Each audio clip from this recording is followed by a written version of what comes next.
Hi there, welcome to a quick video tutorial on trigonometry here. This is going to be a mixed applications of trigonometry video. So what we're going to do in this video is select an appropriate strategy to solve complex mixed trig problems. A complex mixed trig problem is usually multiple triangles and combines multiple strategies.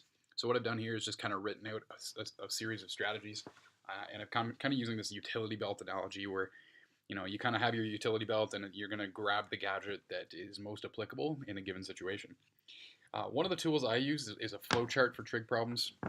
Here's how this works. First thing I do is ask myself, is there a right triangle involved? If there is, the first thing I try is SOHCAHTOA, right? So usually you have some combination of side lengths and angles, and you've got to use your sine, cos, and tan ratio to analyze the triangle. If you don't need to use SOHCAHTOA, or if you can use a simpler strategy like Pythagorean theorem, that works too. Remember, that only works for right triangles. And lastly, this doesn't only work for right triangles, but there is the taking the angles in the triangle and subtracting from 180 to solve for some unknown angle. So that's one of the strategies that would also help you. If you answered no to the first question, you would say, does the sine law work? If it does, use the sine law. If it doesn't, use the cosine law. I like to try using the sine law first. I find it a little bit more user-friendly at times than the cosine law. Remember, the cosine law you use if you have all three sides in a triangle. So a situation like this, where you're given all three sides, or if you have two sides and a contained angle. Right? Those are the two situations where cosine law helps you. All right, so what I'm going to do very quickly is just go through a sort of not a real life example whatsoever, but a situation involving Green Lantern flying above the ground and Sinestro. Using trigonometry in the triangles below, determine how far Green Lantern is from Sinestro. So this distance here, I've just labeled that as x. So you can see I have a series of steps that are going to be involved in this problem. I've got a non-right triangle and a right triangle.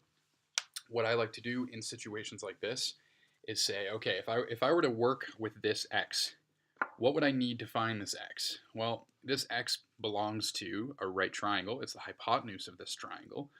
And inside that triangle, I have a 90-degree angle and a 25-degree angle. Some people right away would say, oh, well, you've got two angles, you can find the third. Well, that is true, but it's not going to help us find this x. So we're not going to take that approach. But what you can do is think, well, if I had this side, I'm just going to call this A. If I had this side, would I not then have enough information to use adjacent over hypotenuse, or the cosine ratio? And the answer to that is absolutely you would. However, we don't have that side. So what we need to do is somehow find that side, and the key to finding that side lays in this triangle down here. So if we take a look at this triangle, well, we have an angle, we don't have its opposite side, we have another angle, and we have its opposite side. So that should scream to you sine law. So that's what I'm going to do, is I'm going to use the sine law, and I'm going to solve for this unknown side, which would then allow me to use this side in this right triangle problem, right? Because this is a shared side. So what I've done here is just set up a sine law ratio. If I've got lowercase a, that's this side, I can write that as that side over the sine of the angle opposite to it, and that's going to be equal to the other side over the sine of the angle opposite it. Okay, so that's going to look like this. So I've got a over sine of 112. I've got 5 over the sine of 29. If this is a little confusing to you, feel free to just pause and pop into the sine law video and then jump back in. You do need to kind of have a working understanding of how this sine law applies here. I want to solve for a, so I'm going to do that by multiplying both sides by the sine of 112. I want to get rid of that 112, right? So what I'm going to do is take that sine 112, and I'm going to multiply it up to the other side. And that's going to look like this, right? I've got the 5 still. I've got the sine 29 on the bottom. I've multiplied the sine 112 up to the top, and I've got this new expression. This is something you should just be able to punch into your calculator. Make sure you're in degree mode, and you'll end up with 9.56. All right, so we now know that the shared side is 9.56. Well, that's super useful because, like I said at the beginning of this problem, we were analyzing this right triangle, and we said, it'd be really great if we had that side. Well, we now do have that side. So you can pretty much throw your triangle in the garbage, throw this triangle down here in the garbage, you don't need it anymore, and just focus on the top triangle, right? This bottom triangle has served its purpose which was to get us this shared side. So looking at this angle, the 25 degrees, I have an adjacent side and the hypotenuse.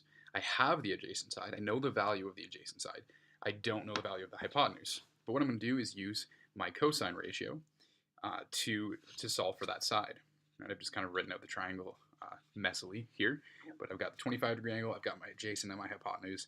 That screams use cosine, or use the cosine ratio. In this case, I'm just going to call it 9.56 over x, the adjacent side, over the hypotenuse. I can use some fancy algebra to solve for x here. Just switch these two terms, and I'd end up with a situation like this, where I have 9.56 over cos of 25. Punch that into your calculator, again, making sure you're in degree mode, and you get 10.55 meters. So that's the distance between Green Lantern and Sinestro. Okay, so a little mixed application problem where you've got multiple triangles. This flowchart is super useful if you're asking yourself what strategy you're going to use. If you've got a right triangle, always go to SOHCAHTOA. If you've got angles involved, if you've got no angles, Pythagorean theorem is a good one.